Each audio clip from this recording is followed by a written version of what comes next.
ஆண்டவராகிய இயேசு கிறிஸ்துவின் நாமம் மகிமைப்படுவதாக. இந்த நாளுக்கான தேவனுடைய வார்த்தை, இது கர்த்தர் உண்டு பண்ணின நாள், இதிலே களிகூர்ந்து மகிழ கடவோம்.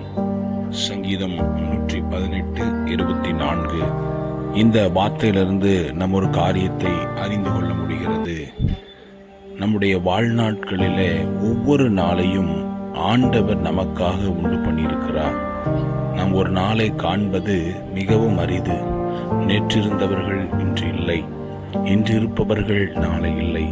நாம் இன்றைக்கு உயிரோடு இருக்கிறோம் என்றால் அது கர்த்தருடைய கிருபை. கர்த்தர் இந்த நாளை நமக்காக உண்டு பண்ணியிருக்கிறார். ஆகவே நாம் கவலையோடு அல்ல, களி கூர்ந்து மகிழ கடவோம் என்று வேதம் சொல்கிறது. கர்த்தர் நமக்கு கொடுத்த இந்த நாளுக்காக நாம் ஆண்டவருக்கு நன்றி சொல்லலாம். இந்த வார்த்தையின்படி கர்த்தர் உங்களை ஆசீர்வதிப்பாராக. ஆமென்.